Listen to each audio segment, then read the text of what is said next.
You sometimes hear about liberal bias in the media these days, how they're constantly letting our government off the hook for no good reason. Frankly, I think that's insulting. It's clear that they let us off the hook for a very good reason, because we paid them $600 million. It's clear.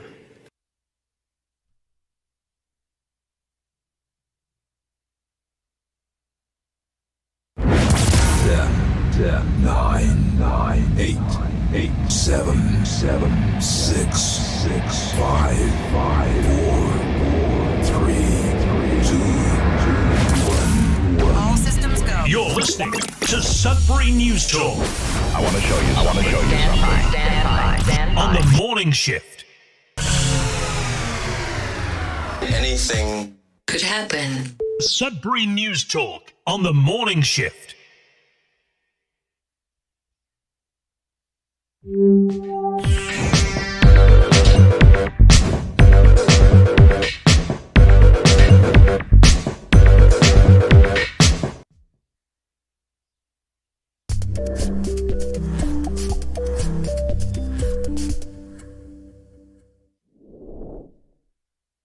Hey everyone, welcome to Sudbury News Talk on the morning shift. I'm AJ Walsh, glad to be here with you. Thankful that you're here with us on this Wednesday, April 23rd, 2025. We have a special show for you today. As you can see in the intro, we don't normally start the show with a clip, but I just thought it was very fitting for today's show. We're going to get into what the CBC is to Canada. And, you know, you hear a lot of talk about the CBC these days. A lot of people watching the CBC because we're having an election, a federal election coming up on April the 28th. This Monday will be the last day you can cast your vote for the next party that's going to run Canada for the next foreseeable future, around 4 years. And so the CBC has been pretty integral in covering the election. And so we'll just shed some light on some of the things that have been happening lately that kind of show a little bit of the kind of reporting that we've been seeing, not only from the CBC, which is Canada's state-run media, but also other media outlets in Canada, mainly due to the reason that they are paid from our tax dollars, and they're not independent. They're not independent of the government's influence because they're the ones paying them. Over $1 billion for the CBC and over $600 million for the rest of the media in Canada. So today is a special show. It's a little different. We're just going to try and get through all of the many aspects because I have friends. I have close friends. I have former, professors, teachers, chairs of my programs that really believe the CBC is integral, that they're out there for the best purposes. They're doing real journalism. And from day one, whenever I started getting into journalism, I started noticing things that weren't right in our media, in our Canadian media everywhere in the world. But I live in Canada, and so I'm watching Canadian media. And I get frustrated driving, listening to the radio and the news. And I was like, why? Why can't they just talk about things in the way that a journalist should be approaching it? Why are they leaving out certain questions? Why aren't they asking the hard questions? And if they do ask questions, you can kind of tell there's something, they're spinning something. They're going out to get their own story type of thing. And it's always frustrated me. So today I've done the best job I possibly could to put together a bit of, if you are one of these people who feel that, it's fine, like our journalistic institutions and journalism in Canada is alive and well, and they're doing real journalism because they really care about us and they want to get the real story. Well, just pay attention to this show. And if you can, it's going to be an hour long. We're going to do our best to make this case, if you will. I have so many things prepared and I hope I can find them all. As you know, anyone who watches the show knows I have a million tabs open on the top of the screen all the time. And so I'll do my best. We're live on CKLU 96.7 FM in Greater Sudbury on terrestrial radio. We're also streaming live at cklu.ca on the internet. You just click on the Radio Player Canada app, and you can stream us. If you download the Radio Player Canada app, you can take us with you. Listen to us anywhere, anytime on your favorite device. And we're also streaming live at facebook.com/Sudbury News, youtube.com/Sudbury News. So make sure to like, share, subscribe, and follow. I'll do my best to get your comments up on the screen today for those watching. I won't have enough time to read them due to the amount of material I've prepared. And thanks to a couple of you. I know Liette sent me a video of the Blender guys on our CBC rant, and I thought for sure I'm going to be playing that. I might not even have time to play that. Jerome sent me a video this morning as well that was perfectly in line with the theme of the show. We want to know if we're getting true reporting from our journalists here in the country. And if we're not, why is that? What's going on? Why, if we're paying $1.4 billion or whatever it is to have a state broadcaster and our tax dollars, why aren't they accountable to us? Are they accountable to us?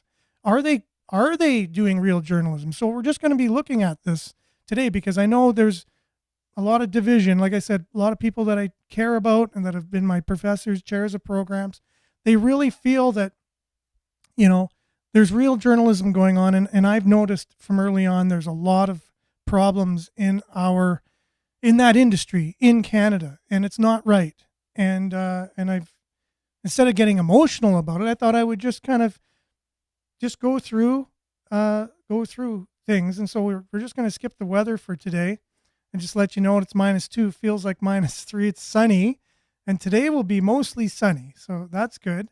And the high will be 13. So it's going to be sunny and warm. And then the showers come in tomorrow. 60% chance of showers for Thursday, Friday, 40% for Saturday. 16, 12, and 14 are your highs. And then it's 16 on Sunday with a mix of sun and cloud. There's your weather. Really appreciate you guys being on. Let's just kick it off with a little bit of a CBC reporter not that long ago speaking to the National Citizens Inquiry. Her name is Marianne Klawak. She was, again, a reporter for the CBC, and she started noticing some things that were going on in the CBC that, in her mind, they started not practicing journalism anymore.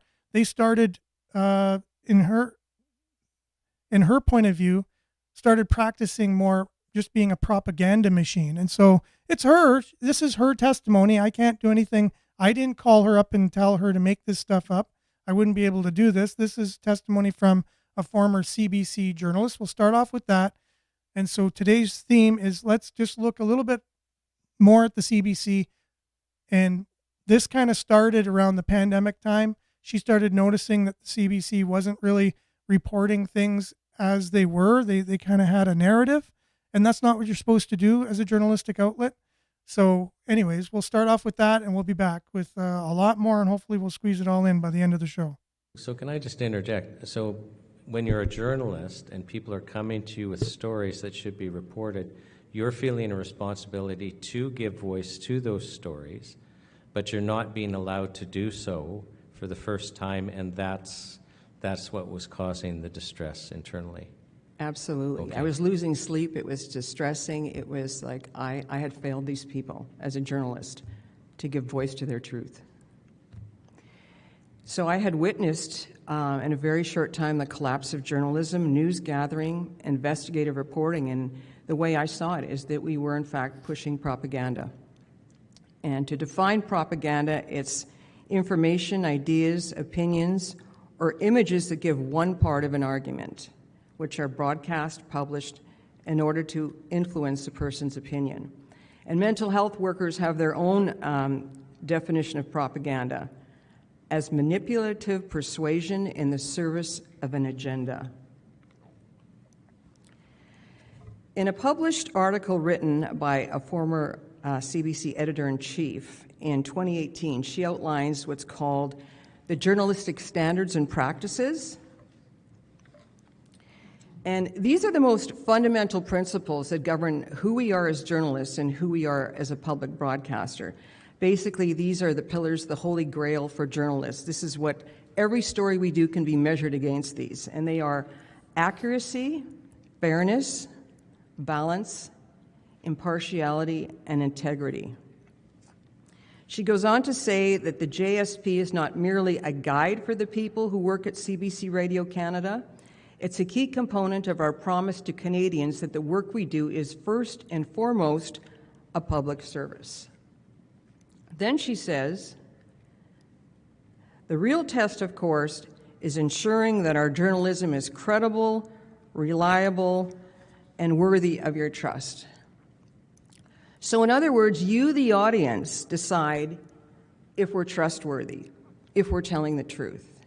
It's not up to us to hammer you with what we define, decide, or think that the truth is, because the pillars of balance and fairness require us to present both sides, and after you examine them, you ultimately decide what the truth is. She says you can hold CBC News accountable against the principles that are laid out in the journalistic standards and practices. In my last year and a half at the CBC, we violated all of them. Not only had we shut down one side by silencing and discrediting anyone opposing the narrative, we had elevated and designated ourselves as the gatekeeper of the truth. We no longer believed our audience was capable of critically thinking for themselves. I'm going to give you very specific examples of that, but before that, I'd like to read you a page out of a journal that I wrote a month after I left the CBC. It gives you a sense.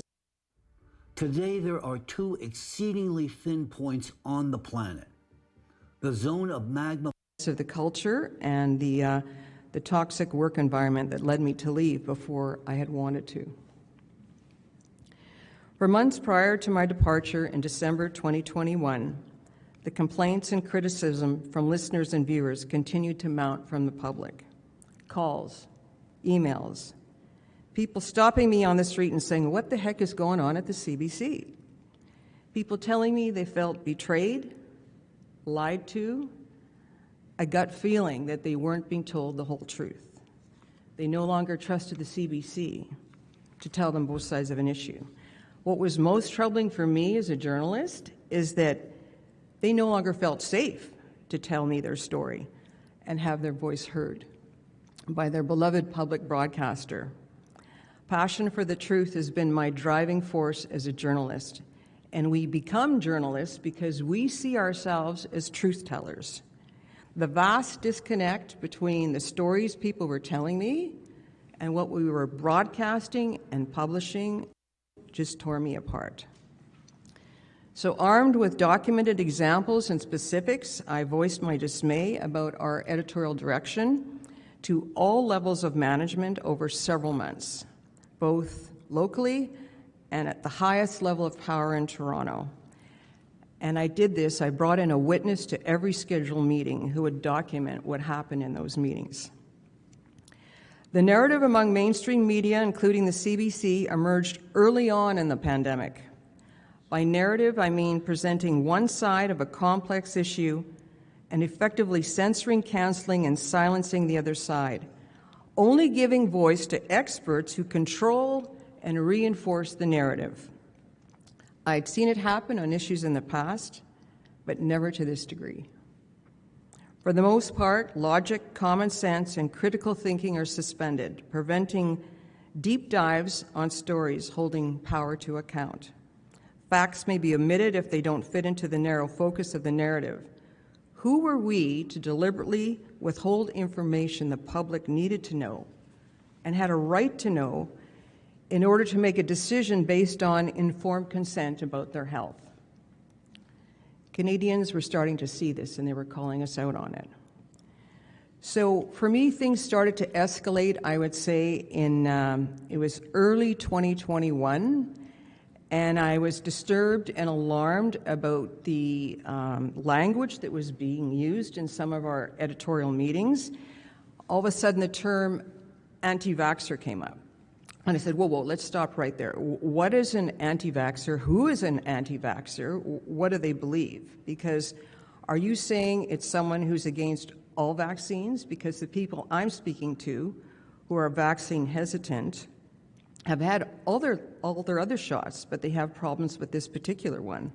I also brought up those who couldn't get it for health reasons because of allergies. And what about people who just needed more time and information to make a decision? And yet, we were lumping them all in the same pot as being an anti-vaxxer. I said using this term is dangerous, it's discriminatory, and why are we talking about these people with such hostility and such contempt? So, Marianne, can I just stop you there? Because that's a term that's become very sensitive at this hearing, and I'll explain that in a second. So, when the term comes up in the newsroom, it's being used in a really negative term, like it's meant to be pejorative.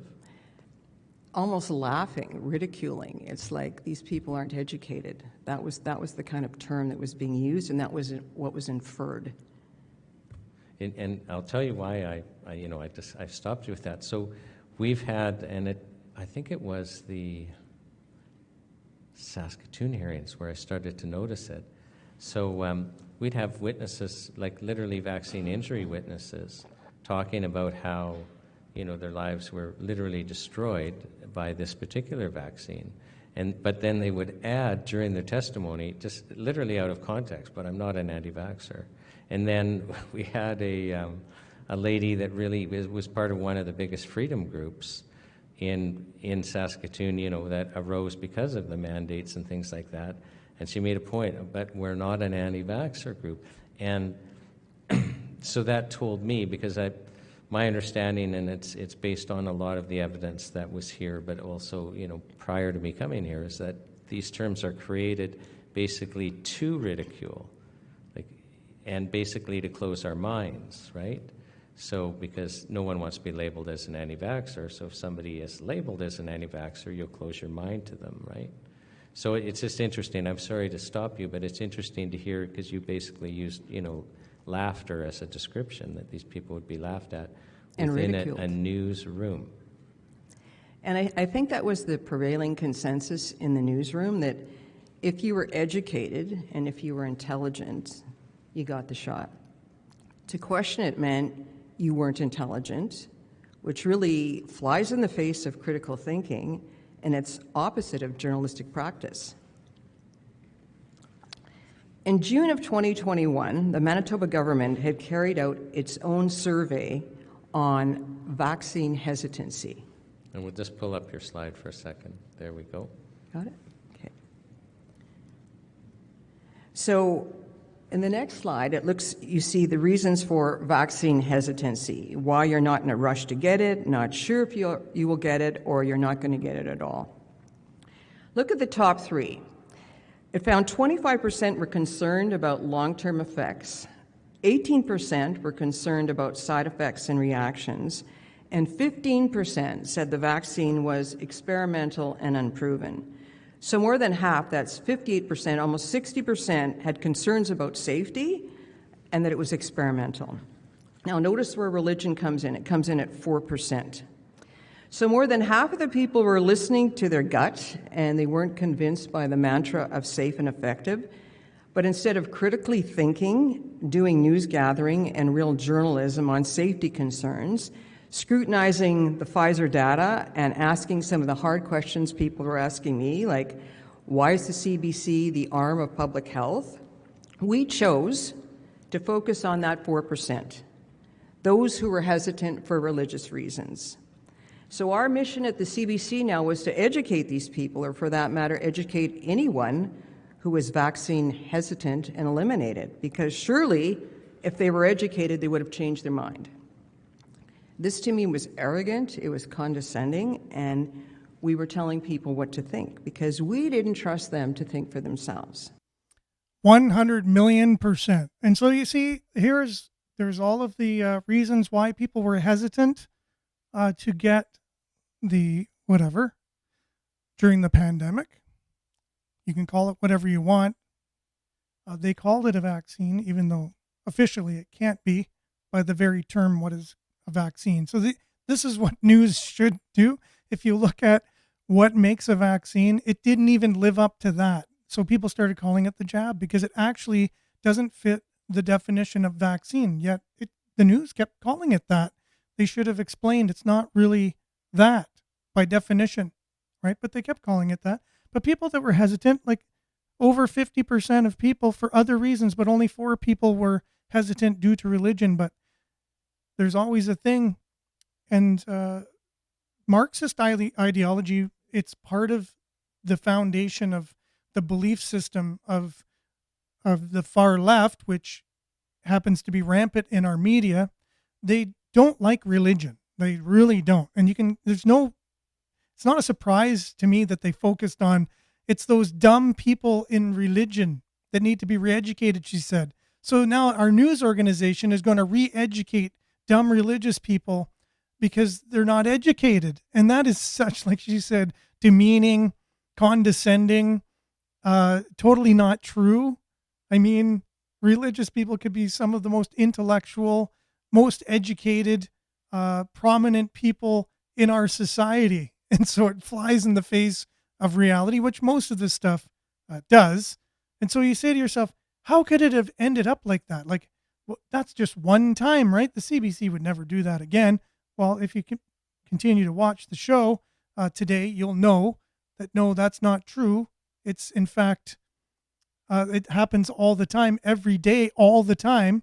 But again, what's the reason for this? And we'll start with what we started with. You sometimes hear about liberal bias in the media these days, how they're constantly letting our government off the hook for no good reason.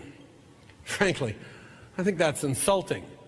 It's clear that they let us off the hook for a very good reason, because we paid them $600 million. So yeah, that's the government of Canada paying the media $600 million. That's just over and above the $1.4 billion that they pay the CBC just by themselves, right? So it's not just CBC, but for today's purposes, we're focusing on mainly the CBC. And we may come back to that again just because it's so telling and just so true and so unadulterated. But according to the CBC, that video was fake news, right? The video itself was fake news. This is their headline. And it's in the science section of CBC. Because remember, you got to trust the science, right? Science is always right. And science somehow came to some conclusion that all science agreed, which is the first time in history that all science agreed all of a sudden. Science isn't supposed to agree with itself. Science is always supposed to question. But anyways, this is in the science section of CBC's website. Misleading Trudeau joke video demonstrates the political power of editing. So someone edited that to make this point, and so it's untrue. So a lot of my friends who are Marxist, communist, great people, Marxist, communist, they trust everything the CBC says. So I could show them that video just to show them, look at this is why the CBC is skewed. And they would go, I don't believe that. And they would go to the CBC to read it. And this is what they would read. Misleading Trudeau joke video demonstrates the political power of editing. Okay. And so they go, a misleading video claiming to show Prime Minister Justin Trudeau. Look at the word there. A misleading video claiming to show Prime Minister Trudeau. Was that him or not? Was I claiming to show you Justin Trudeau there, or was that Justin Trudeau? Bragging about bribing Canadian media has been viewed more than 250,000 times online. I'm sure it's viewed way more than that now. The video actually shows Trudeau telling a joke during the parliamentary press gallery dinner. Oh, wait a minute. That wasn't, no one was claiming that was him. It actually was him bragging about it. Oh, okay. So it was him at a parliamentary press gallery dinner, and removes important context, such as the less than flattering headlines about him that Trudeau cited in his punchline. Okay, well, show us the video then. They don't show the video. So they're telling you about the video, but they don't show the video. Why do you think that is? They're going to tell you what the video is. Because again, like she was saying, they don't trust you to think for yourself. If you watch the video, you'd say, no, actually, he's saying he pays off the media. That's what he said. She goes, it's a small tweak that distorts the video's meaning without sophisticated editing. but it's effective because it plays on very real concerns and criticisms of the government's so-called, again, these words, right? So-called media bailout program. It's not a so-called media bailout program. It's a media bailout program. When you're paying the state-sponsored media, $1.4 billion a year, that's just what you pay them. And then you're paying the rest of the media $600 million a year. And the reason why they said they did it was because revenue is down, the internet's come, and it's hard for them to make money now. He wants to preserve the industry, so it's a bailout. But they're calling it so-called bailout. This is not real journalism. And it's just like that former CBC reporter said, it's propaganda. Propaganda was started by a man by the name of Edward Bernays. So he was a Nazi, German born, November 22nd, 1891. He died in 1995. He was an American pioneer in the field of public relations and propaganda, referred to in his obituary as the father of public relations. Now, you just got to read up on this guy and what he did, mainly for the Rockefeller family. Some really dark things. Anyways, but he's the father of propaganda. And what she was reading comes from him. That's the very definition. And if you're just tuning into the show, we're talking about the CBC and can we trust their journalism? At the very foundation, are they doing real journalism? Because, Pierre Poilievre has brought up the fact that he wants to defund the CBC, and that's such a talking point because, people are going, why would he want to defund the CBC? I love this show, or I love that show, or I love the morning guy. But they don't realize the reason why is because it's just a propaganda machine. And we're just pointing that out today. And if you've missed the show, you can catch it on demand at facebook.com/Sudbury News or youtube.com/Sudbury News and just kind of get caught up and watch the whole show because we're making a case for it. And just recently, I believe it was yesterday, it came out, Joe Rogan's podcast. Jordan Peterson was on and he was explaining how just in this recent English language debate that mainstream media, the left media, the ones that are subsidized by this $600 million for media in general and $1.4 billion to the CBC by our government, CBC doesn't want to be defunded. Why would they want to say anything positive about Pierre Poilievre? It's a conflict of interest for them. Really, they're compromised in their reporting. They just are. Why would I want to favorably report on somebody if they're saying they want to cut my job? Really, honestly, just think about that for a second. Okay. And so, yeah, you can be biased, right? You can show a little bias because of that. But anyways, he's talking about they weren't allowed, right-wing media were allowed in the debates, and because they had to go through court to get permission to be there, because left-wing media, the subsidized media, doesn't want them there because they ask real questions because they're not beholden to the government or money from them. They're independent journalists. They actually do what real journalism is supposed to do all the time. And I'm really kind of upset. I don't know, because independent journalism gets a bad rap.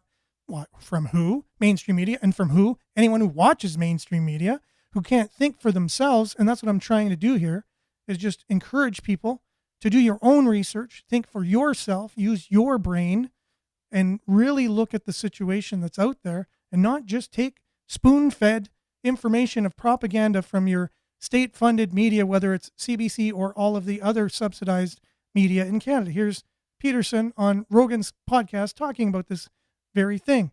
They were allowed in the French language debates, and then they weren't allowed to, they just canceled the scrum in the English language debate just because of there was media there who were going to ask real questions. The English leadership debate a week ago, and the powers that be who organized the debate, the legacy media types, with CBC radically involved, couldn't figure out how to exclude rebel media. That right-wing news, kind of tabloidy news group from Canada, Ezra Levant, who's been buzzing about for 10 years, causing trouble like a right-wing tabloid journalist, which is what he is. Well, they didn't want him in the press scrum for the leaders after the debate, so they canceled it. They canceled the journalists' interviews of the 4 leading contenders for Prime Minister in Canada because some right-wing tabloid journalists, they've had a newspaper or a media empire for 10 years. I don't care what you think of it. It's not the point. The point is they canceled the journalist scrum after the English language debate. That's so and no fascinating. one complained. But doesn't even make sense. Like, if you're a presidential candidate and you're or prime minister candidate and you're encountering someone that has an opposing perspective, you should have really good answers. That's it. Oh, look, if your guy's leading, why ask questions?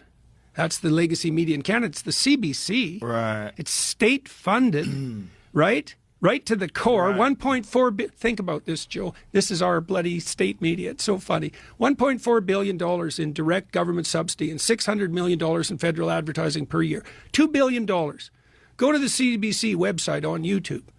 You look at their last 20 videos. I'll guarantee that not a single one of them has more than 200 views. Right, which means the people who made the video clips didn't watch them. Right. That's what you get for $2 billion. Now, everyone in Canada who's older than 55 watches legacy media.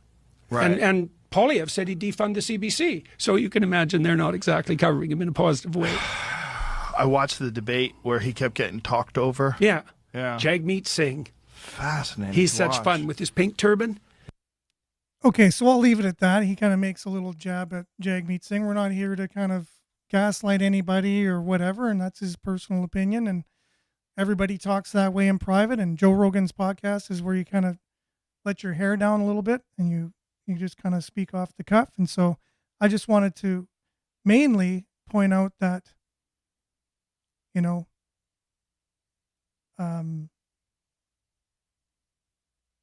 that they canceled the debates. They canceled the debates.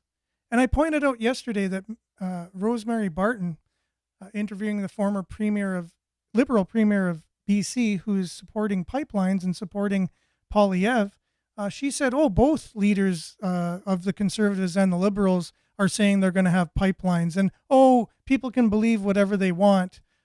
But no, that's not true. Bill C-21, Bill C-63 prevents pipelines from being built, and that's the Liberal government that made that. You can just look up Bill C-63, and that's what Carney said. Carney said, I will not support building a pipeline, meaning I'm going to support Bill C-63. So Rosemary Barton, she covers Ottawa all the time. She knew that. I was going to just show her doing that again, but we have no time.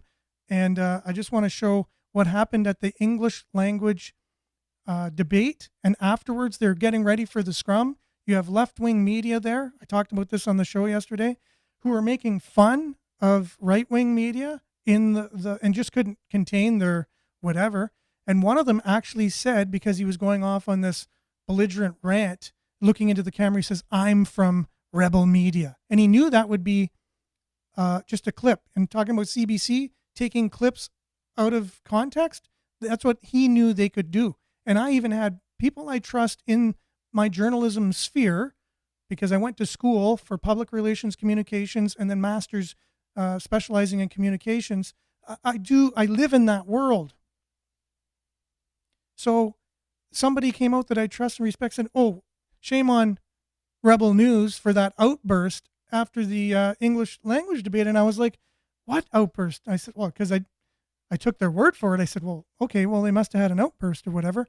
But this is what actually happened backstage. Just pay attention to the different media that are there ready for this scrum that's supposed to happen that was then canceled because Rebel Media?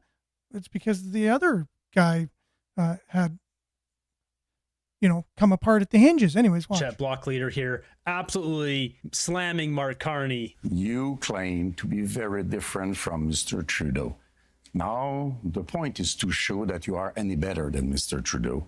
You claim to have a lot of experience in many things, and you know things. Last time we had somebody saying that they knew things, it was the senators, and they killed the law that protected supply management because they knew better than us and were elected by nobody, exactly like you are today. You say that you are a great crisis manager. Which one? I heard of nothing. As far as I know, Brexit happened, even if you were against it. You say you are a great negotiator. What have you negotiated but fiscal paradises in Bermudas or Cayman Islands? You have to prove something, and you have to reveal what you own in those companies if you want people to believe you. Mr. Singh, you wanted to. Yes, Richard. Oh, that was brilliant. He dinged him on everything. Bermuda, Cayman Islands, and his conflicts of interest. What assets does he own? To the topic of housing. Now, it's very important. Obviously, we need to build homes that people can afford. Mr. Poilievre had the opportunity to show us what he could do. So Jagmeet Singh tries his 6 houses thing again, this debate. It's pitiful. This guy just spreads lies and misinformation. It's an attitude towards housing that absolutely ignores affordable housing, deeply affordable housing, issues with vulnerable people, ignores the rental market, ignores all other aspects of it. So the 6 are the relevant. Mr. Singh is absolutely right. The 6 are the relevant. 200,000. The 200,000 are a different part of the housing market. There are many Canadians. There are many Canadians at different income levels. The second. So Mark Carney just dodges the whole tax dodging, conflict of interest. He won't even address it. Just a slippery snake. So listen to this. David Cochrane going after Rebel News and independent media. He doesn't want independent media in Canada. He wants to. So I wasn't going to play that because I meant it for, anyways, the video wasn't queued up properly. This is, I think, what I was wanting to play. It was the media scrum backstage. Let's hope this is it. So listen to this. David Cochrane going after. Not sure what happened there. That's really, really weird. I had the video all set up to go. Try one last thing here. No. Okay. Is it here? No, it's not there. That is really, really, really weird. Anyways, they're talking about the particular, the reason why they didn't want Rebel Media at any of the scrums. And that's because they won in court to be able to have this truck going around showing things about Mark Carney because the media is not covering it. So they want to get it out there somehow. So it's going around Toronto showing things about Mark Carney. So there's this guy who is trying to fight to keep, to keep Rebel News from not doing this, but he lost. So the CBC guy really giving him a hard time. To keep getting these big greasy paychecks and pushing propaganda to Canadians. Okay, so I know the past precedents, but like this is a filing with Elections Canada from this election where Rebel News has filed as a third party advertising group. They are raising money in their own documents for partisan political activities.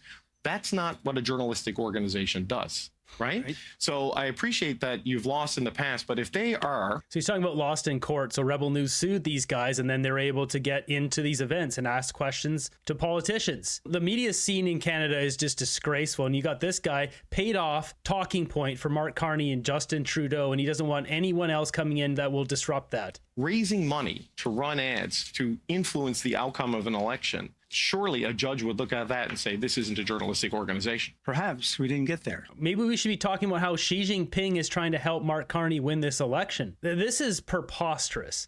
Why not? Like, I understand you lost before. This is a material change in their conduct. They have this truck going around with a video wall promoting conspiracy theories.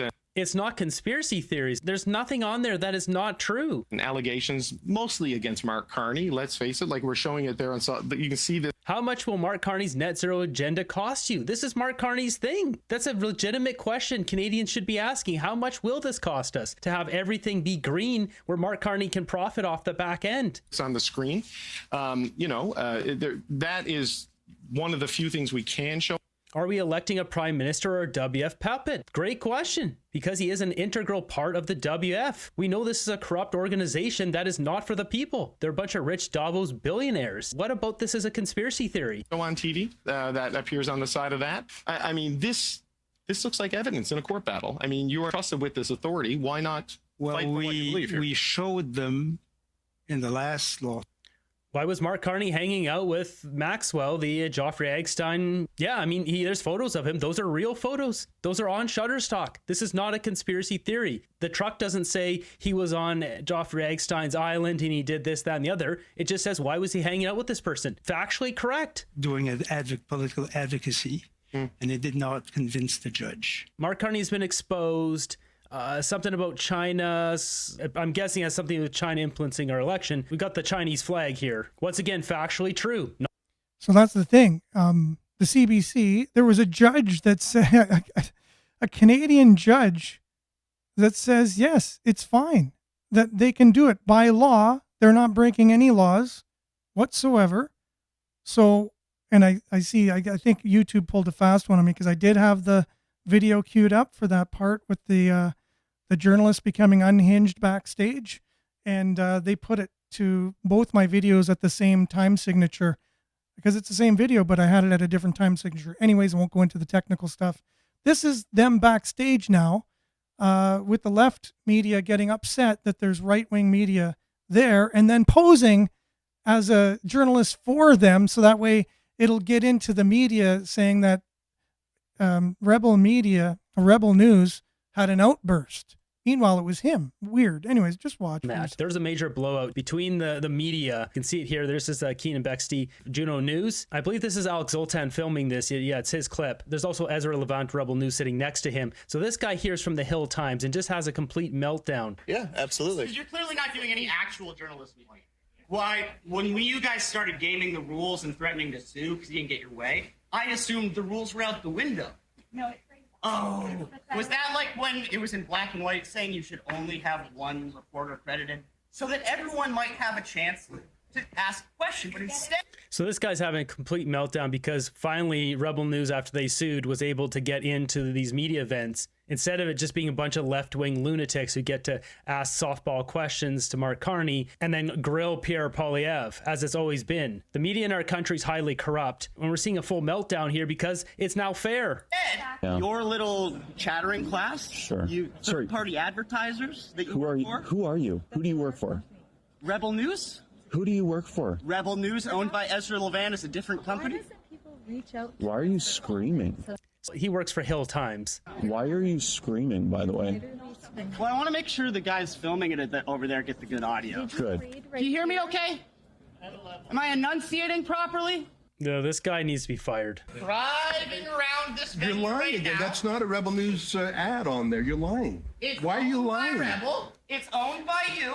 Oh, sorry. The truck is for Canada, which is owned by you. You're lying again. Which is separate from Rebel News, which is also owned by you. So he's complaining about Rebel News truck that drives around with pointing out Mark Carney scandals instead of investigating the scandals that are on the truck is what he should be doing. You gotta control your emotions. One by one. Control your emotions. No, I'm just enunciating. You're out of control. You're out of control. Speaking quietly doesn't make your things any less You're bullshit. completely out of control emotionally. So this is funny. Eventually somebody from, I guess, the CBC or something comes in here. So this lady comes in here and tells him to pipe down. Is she telling you you're out of control emotionally? So he doesn't say a peep after that. So again, you can see this is what's going on behind the scenes at the leaders debate as they're getting ready to scrum with the leaders and getting their questions ready. And then they ended up canceling. Like Jordan Peterson was just saying on Joe Rogan. They canceled it. Why? Because of that outburst from that person. Ezra Levant didn't do anything wrong, but that's what ended up coming out in the news, that people that I respect and care about that are supposed to be in the journalistic network in Sudbury thought it was Rebel News made an outburst, and that's why they canceled it. They're like, oh, it's too bad Rebel News had to do that. But no, it wasn't that at all. Just really do your journalistic research, hold yourself to the same integrity, journalistic values that you would want to hold CBC or any journalistic outlet to, and look into it yourself. Here's Ezra Levant talking about his journalist at the French language debate in which they were allowed to ask questions. And here's one of his reporters asking a question to Jagmeet Singh. Hello, Mr. Singh. Drea Humphrey Ooh, with Drea. Rebel News. Your party takes great pride in standing against hate such as white supremacy, Islamophobia, and Sorry, I online. didn't get your outlet. Drea Humphrey with Rebel News. Okay. Your party. You know where I'm going to go with this, though, right? Can I speak? Yeah, you can. I'm just going to say you know where I'm going to go with it, though. Wow. Your party takes pride in standing against hate such as white garbage. supremacy, It's a garbage Islamophobia, man. and online hate speech.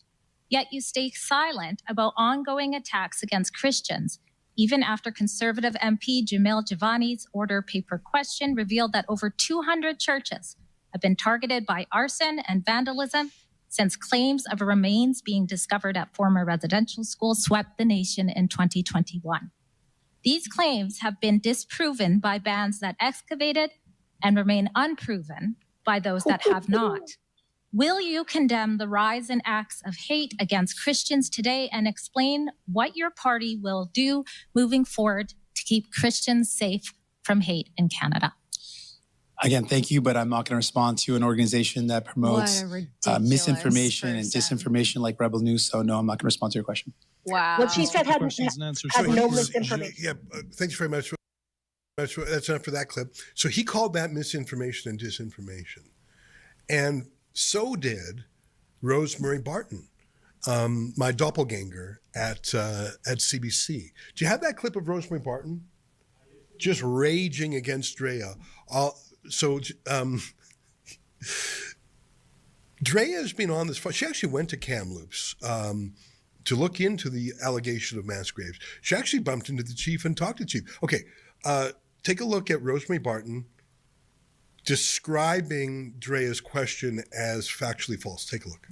I think we have to sort of address the elephant in the room. How are these people chosen to answer these questions? And I don't know if either one of you have an answer for that, but I think there will be people at home saying, some of these seem like odd questions. Some of them aren't getting answered. How come we've heard so often from this one particular outlet? Any idea what's going on there? There's three right-wing, very right-wing media, we can call them media, websites that are present You can call them They get in line media, to ask a so-called question like media. anybody else. Their accreditation has been approved by the Commission of Debates, and so they get the right to stand in line and ask a question that they choose to ask. In this case, Do you hear the smugness in that again? The so-called media kind of thing, but they've been approved by all of our overseeing bodies, so they are media. They're legally media in Canada, but they're like, we're going to refuse to call them media because they don't think like us. That's really what she's coming out and saying. That is propaganda. I saw Mr. Singh, and this has been his position for some time, to refuse to answer questions. Rebel News in particular traffics in misinformation, facts, lack of facts. So let's hear what those are. They always do that. They'll say misinformation, but then they never come out and tell you what it is. And then they'll never have somebody who agrees with it on there to debate them. They'll never have, here's the head of the organization that actually came out with that claim to tell us what it is. They'll have one of their people explain it to you. You know what I mean? Total propaganda, total, yeah. Anyways, continuing. And as you heard in that question, which was woven with some truth and some things that weren't true. So what was true and what wasn't true? That's right. But you're just telling us that. Tell me what was true and what wasn't true. Yes, there have been burnings of Christian Catholic churches. Yes, there have been remains of Indigenous children found in various places around the country, which she misrepresented. We'll see if Mr. Poilievre gets any questions. Well, in fact, Mr. Poilievre did get questions from Rebel News, 2 questions asked by Sheila Gunn Reid, and they were great questions. There's some sort of weird implication there that we don't ask tough questions of Pierre Poilievre. But let me bring your attention to something that I just discovered today, which is a correction. Do you have that handy, Efron? The official correction on the CBC's website. Now, you can see it right there. Scroll down a little bit. It's they made the correction on the 17th. They said, on April 16th, during a live broadcast following the French language federal election leaders debate on CBC News Network, Chief Political Correspondent Rosemary Barton said, quote, yes, there have been remains of Indigenous children found in various places across the country. As CBC News has reported on multiple occasions, what several Indigenous communities across Canada have discovered on the sites of some former residential schools are potential burial sites or unmarked graves. So there have been no unmarked graves that have been found, because none of this, I mean, the accusation has been made by airheads like Jagmeet Singh and Rosemary Barton, but none of them have been found yet. So she was lying. So that's what I want to leave you guys with here. So that's why they don't really say much detail when they refute these. That's why they don't want these guys around, because then they have to refute them. And then when they do, it's exposed that it's misinformation that they're giving, not what the other people are giving, because then they have to actually come out and make these apologies. Because, yeah, you already heard it there. You can rewind and hear exactly what she apologized for again. And there's probably a lot of people listening to this or watching this going, wait a minute, I thought there were people found. No, that's just been propagated by your mainstream media over and over and over. And it's encouraging people to go out and burn down churches. And shame on media for doing that. Shame on gaslighting and getting people all upset all the time when there is no reason to do that, just because it fits some kind of narrative that I'm not even exactly sure what it is that you're doing.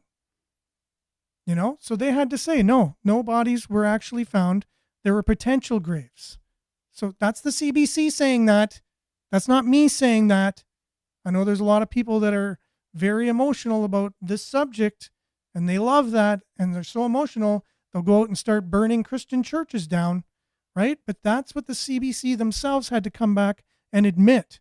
That's why they don't really share that much information, and that's why they don't like independent media being around them or being in the conversation, because then they have to answer to their lies, and they are lies. They do spew out propaganda, as we've shown on this show. This is a little just scratching the surface for someone who may think that everything you see on the news is true. You have to think for yourself. It just is what it is. And I really appreciate independent journalism who have no ties, no funding from the federal government, so they can hold the federal government accountable. They can hold all people accountable, because the only person they're accountable to is you. And that's the way news should be. Not their advertisers, their sponsors, or those that are supplementing their income with taxpayers' dollars. That's all the time we got for the show today. I hope you enjoyed it.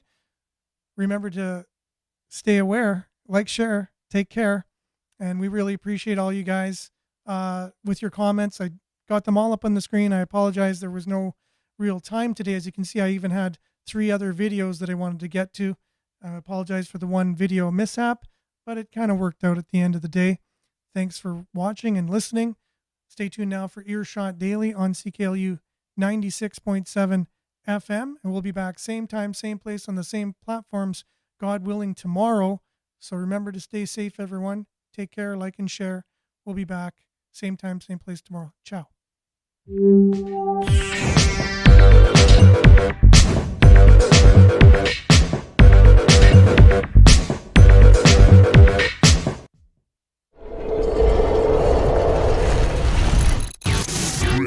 This is Sudbury News Talk on the morning shift.